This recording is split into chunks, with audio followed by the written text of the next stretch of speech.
Michael Gableman is a former prosecutor, assistant district attorney in Langlade County, and former Ashland County DA. Judge Gableman has served on the Burnett County Circuit Court bench since 2002, and Judge Gableman joins us now. Thanks very much for doing so, Judge. Frederica, it's an absolute pleasure and a privilege to be here. Well, you are so kind. We wanted to ask you first, what most defines you as a candidate for the state's highest court? What most defines me as a candidate is I think I want to return the seat on the state Supreme Court currently occupied by my opponent to its more modest and restrained role of applying the law, not making it. I am a judicial conservative. The definition of a judicial conservative is one who gives a fair application to the plain language of the law. Put another way, we apply the law, we don't make it. Secondly, I would bring to the job my experiences as a long-term prosecutor. In a former career, I worked shoulder to shoulder with law enforcement and shoulder to shoulder with victims of crime, working hard to try to seek justice. And that's not to say, and it's very important that people understand this, that it's not to say that I would be biased in favor of any party to any particular case. But it does say that my observations and my ability to do my job would it be informed by a lot of the experiences that I've had and a lot of the opportunity that I've had to become educated about some very substantive issues which affect all of us, whether we live in Adams County or Ashland County, Milwaukee or Menominee or points in between. We're all dealing with a lot of the same issues, and those are a few of the reasons why I think that law enforcement has come to support my candidacy for this job. Everything that you see on the air and much of what you read in your own campaign material describes you just that way, former prosecutor. You know, there are squad cars in the pictures, there are defendants, you know, in orange jumpsuits. It gives the impression tough on crime. Accurate? Well, I think that my experience includes working very hard to try to help make offenders accountable for the consequences of their action, and working very hard with law enforcement and victims of crime to try to seek justice. That's what my role as a prosecutor was, and it's one that I took very, very seriously. You say that this stands in stark contrast to Justice Butler in matters of criminal defendants. Well, I think that there's a very stark contrast in the backgrounds between my opponent and me. My opponent was a longtime criminal defense attorney, and I was a long-time prosecutor, and that's a very stark contrast. Also, I think that there's a very substantive record that my opponent has developed since his appointment in 2004, in many cases in which he's voted for almost an unprecedented expansion of the rights of criminals and criminal defendants. Do you believe that as a justice you would rule on criminal matters through this kind of tough on crime prism? Absolutely. I would bring to the seat my first and foremost desire to do justice under law. And the reason that I find most helpful to convey the information about my background as a former prosecutor is because it has helped inform me about issues that everyone is dealing with across this state. My job as a judge now, and my job as a justice on the state Supreme Court, will not be to be in favor of one party or the other. I also think, though, that it will help inform me and help give me the background that will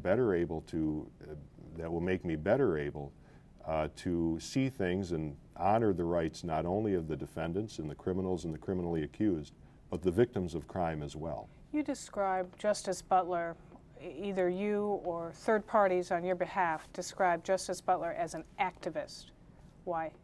Well, I think that he has developed a record of judicial activism, and the definition of judicial activism is disregarding long-standing rules of law and case precedent. He suggests that people who call him an activist are simply people who don't like the rulings that he's made. Oh, I think you see two cases in the criminal realm, State v. Knapp and State v. Dubose, where it had been the rule in this state for over 150 years, since our state was a state, that our state Supreme Court would follow the rulings of the United States Supreme Court when it comes to Fourth Amendment search and seizure issues.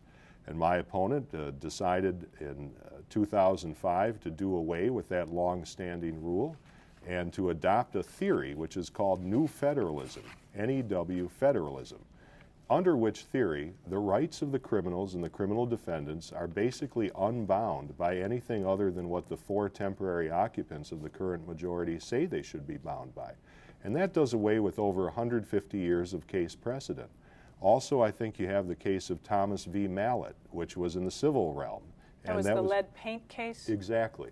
And in that case, we saw the court, my opponent, vote to do away with hundreds of years of case precedent, in which now Wisconsin is the only state in the union to allow cases to go forward where the plaintiff cannot demonstrate that it is the defendant or defendants that they're suing who actually caused the harm. It is possible now, because of that ruling, for defendants to be not only hauled into court, but to be held financially accountable for harm that not only they may not have perpetrated, but they may not have even been in existence at the time the harm was done. Now, it was this case that prompted the Wall Street Journal to refer to our great state of Wisconsin as rapidly becoming Alabama North in terms of its fertile fields for trial lawyers. Wisconsin Manufacturers and Commerce didn't like that case either, and they, I understand, are poised to spend millions of dollars potentially on your behalf in this race, as they did in the last Supreme Court case. I think though the punchline to that story is that shortly after the Wall Street Journal editorialized in such a fashion, Alabama wrote back to the editors and said, please don't compare us to Wisconsin. We've taken steps to remediate that judge-made law. Let me ask you about this. You know, this has become an extremely heated campaign. I don't need to tell you that with these third-party ads flying all over the place. In fact, just today, Green Bay TV station pulled one of the ads on your behalf from a third-party group, saying that they thought it could be defamatory against Justice Butler. The ad by the Coalition for America's Families that says that Justice Butler sides with criminals. Do you repudiate that ad? I think that in general, first of all, I have not had a chance to look at that ad in any great substance. And yet it's airing on your behalf.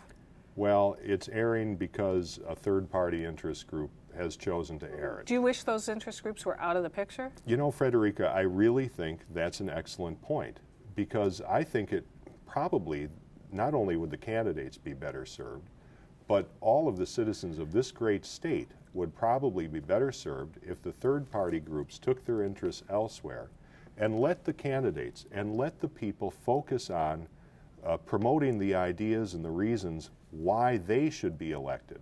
I am very, very proud of the fact that the vast majority of elected law enforcement, Republicans and Democrats, have come forward to publicly endorse my campaign. I'm very proud of the fact that I have a record as a judicial conservative, which is to give the fair application of the plain language of the law, to apply the law, not make it. I'm very proud of that message, and I would like to do everything I can to make sure that as many people as possible can hear that. Let me ask you again whether or not you repudiate this ad that a TV station has pulled off the air for being potentially defamatory. Do you know, I've only had the opportunity to see that just very, very briefly, and that was actually at a different television studio where after an interview they asked me if I wanted to see it. I glanced at it. We were under a bit of a time pressure to get here. I haven't seen it in substance. I'm not in a position to comment on it in a substantive fashion. I don't think that would be responsible. But what I do very much re-endorse is I think your larger point, which I tend to agree with, which is that I happen to think that the citizens of this state are in the best position to judge which candidate most accurately reflects their views of what the proper role of a judge or a justice ought to be, and to have the opportunity to take my case to the people, and directly to the people, and let them know what my background is. Without the third parties. What my judicial philosophy is. That's something that I would very much look forward to doing. All right. Judge Gableman, thanks very much. Thank you very much for having me. You're welcome.